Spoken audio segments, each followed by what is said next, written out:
Anteriormente, em Caminhos da Humanidade, a Era do Bronze, durante o período patriarcal, Hammurabi havia fundado o primeiro Império Babilônico.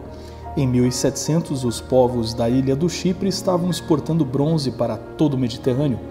Tiro, Sidom e Biblos prosperavam como cidades da Fenícia. No Líbano, a região do templo solar de Baalbek já era habitada desde a pré-história.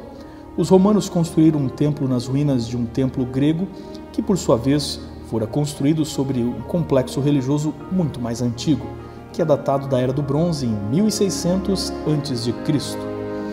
Neste episódio, desastres naturais começam a mudar mais uma vez o destino das nações. Como de costume na nossa série, avançaremos apresentando a história da Idade do Bronze de acordo com a data contida no título deste vídeo e mostrando o que acontecia na história mundial paralelamente.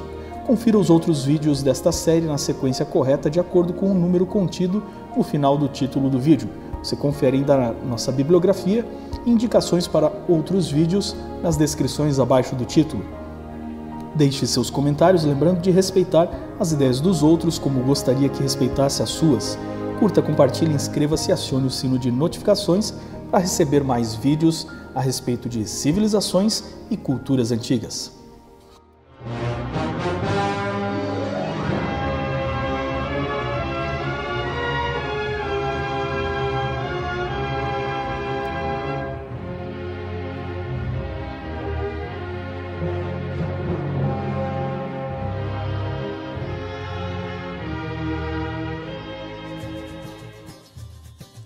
Em 1660 a.C., os hititas que viviam onde hoje é a Turquia sob comando do rei Mursili I conquistaram Halab e Yanhad, reinos semíticos que existiam onde hoje fica Alepo. Depois disso, Mursili partiu para a Babilônia e a venceu, mas no auge hitita, na sua volta para a Anatólia, ele foi assassinado e seu reino desfeito. Enquanto os hititas viviam esta reviravolta, os indo-europeus vindos dos Cárpatos e do Cáucaso se expandiram para o sul, onde originaram as línguas armênia, indo-iraniana, tocariana e hitita, se infiltrando no país deles e se mesclando à sua cultura. Eles tomaram o reino dos Horreus e fundaram a dinastia Mitanni. Na Europa, sucessivas ondas de migrações indo-europeias adentraram e conquistaram, formando os idiomas baltos, eslavos, germânicos, gregos e itálicos. Na Península Itálica, a partir de 1700 a.C., desenvolveu-se a cultura Terra Mare, uma cultura datada da Idade do Bronze no norte da Itália.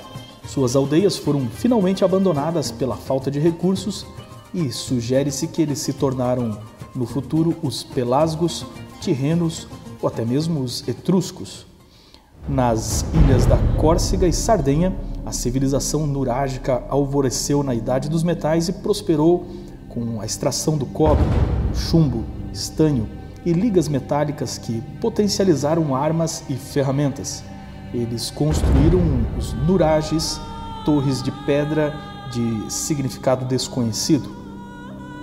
Creta comerciava com todo o Mediterrâneo, mas por volta de 1700 a.C., os palácios minoicos foram destruídos, talvez pela chegada dos indo-europeus, na forma dos primeiros gregos, talvez por terremotos, ou ainda pela combinação dos dois.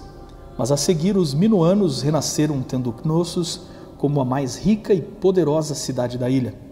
A virada do domínio grego sobre os micênicos de Creta pode estar descrita de forma poética no mito do Minotauro, onde o rei Minos de Creta recebia uma cota de jovens gregos para serem sacrificados, a fera conhecida por Minotauro. Na verdade, a arqueologia de Creta indica que o sacrifício humano e a figura do touro fazia parte de sua misteriosa religião. A vitória de Teseu aliado a Ariadne, a princesa de Creta, pode indicar a alternância de poder de uma civilização para outra. Outra cidade florescente e importante entre 1700 e 1500 a.C. foi Argos, no território que se tornaria a Grécia. Argos começou ainda no período neolítico com os pelasgos e foi uma grande fortaleza. Argos tem um antepassado mítico chamado Foroneus, que lembra um pouco a história da Torre de Babel. Diz a lenda que o próprio Zeus dominou sobre os homens, mas Hermes criou uma confusão sobre a fala humana que estragou a alegria de Zeus. Foroneus ensinou a arte da forja, introduziu o culto à Hera, reuniu as pessoas em comunidades, pois elas viviam dispersas e solitárias. Então seu neto, Argos, fundou a cidade com o mesmo nome. Ao mesmo tempo em que as primeiras cidades gregas surgiam, a era védica, que daria origem à religião hindu, iniciava na Índia. A maioria das cidades da antiga civilização do Vale do Indo haviam sido abandonadas, evento ligado a uma série de secas e mudanças climáticas, mas é inegável que estrangeiros também estavam ocupando os antigos lugares. Eles eram os indo-iranianos, que se intitularam os Árias, ou arianos, que significa homens nobres. Haviam tomado crenças da cultura bactriana margiana na Ásia Central, um povo de metalúrgicos e ourives. Os arianos eram brancos, enquanto a população nativa da Índia era um povo negro dravidiano. Os textos védicos do hinduísmo contam que os arianos combateram o povo Dácia, que se interpreta como a civilização do Vale do Indo, de pele negra, chamado por eles de os sem nariz e adoradores de uma deusa e do culto do falo. Do idioma proto-indo-iraniano evoluiu a língua e a escrita usada na Índia e Tibete nos escritos sagrados dos hindus, que chamamos de Vedas. Trata-se do sânscrito, a língua dos escritos do Rig Veda, um dos textos sagrados do hinduísmo que se originou fruto da fusão destas duas culturas e religiões, os nativos negros e os invasores brancos, resultando num conjunto diversificado de crenças politeístas chamado de hinduísmo, que tem como conceito comum a reencarnação e a crença em Brahma. Em 1680 a.C., nos dias do faraó Amenemhet IV, um afluxo de imigrantes asiáticos começou a se instalar no delta do Nilo, se refugiando das secas e guerras que ocorriam por todo o mundo antigo. Cerca de 10 anos depois, foi o fim da 12ª dinastia, substituída pela 13ª dinastia, que aliás era muito mais fraca, e viu a 14ª dinastia fundar um reino paralelo de invasores asiáticos no delta do Nilo. Estes faraós asiáticos reinaram em Avares e foram sucedidos pela 15ª e 17ª dinastia, chamados de Hicsos, um conjunto de povos da Ásia Ocidental que adotou para si a cultura egípcia. A história dos Hicsos combina exatamente com a cronologia bíblica e a época quando o patriarca José teria ocupado o cargo de governador. Há um longo debate histórico e teológico se Faraó que recebeu José seria um Hicso. No entanto, parece muito claro que, seja qual for a resposta, os hebreus estiveram no Egito simultaneamente ao período dos Hicsos, podendo ter chegado antes ou até juntamente com eles. Baseado na data do Êxodo, que estabelecemos em 1445 a.C. ou 1447 a.C., Gênesis 21, verso 5 diz que Abraão estava com 100 anos quando Isaac nasceu, meados de 1850. Gênesis 25, verso 26 diz que Isaac tinha 60 anos quando Jacó nasceu, portanto meados de 1790 a.C. E Gênesis 47, 9 diz que quando José se apresentou a Faraó, estava com 130 anos, portanto, por volta do ano 1660 a.C. Durante algum tempo, duas dinastias competiram, uma no delta do Nilo e outra ao sul, de egípcios rebelados em Tebas. Os Hicsos trouxeram os cavalos, as carruagens, e seu deus Haddad, da tempestade, mais tarde foi associado com Set, o vilão da mitologia egípcia. Na verdade, os Hicsos eram um grupo de povos estrangeiros de diversas etnias e religiões, incluindo cananeus, sírios, beduínos, árabes, talvez até hurrianos e alguns indo-europeus. Provavelmente os ancestrais dos hebreus estavam entre estes asiáticos. A dinastia dos Hicsos ficou um longo tempo no delta e explica perfeitamente como um semita igual José conseguiria ser governador e poderia dar refúgio à sua família exatamente naquela região.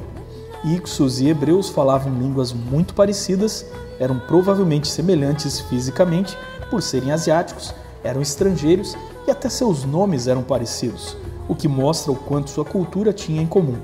Para saber mais sobre descobertas arqueológicas sobre os Hicsos e hebreus, veja os vídeos nos links nas descrições.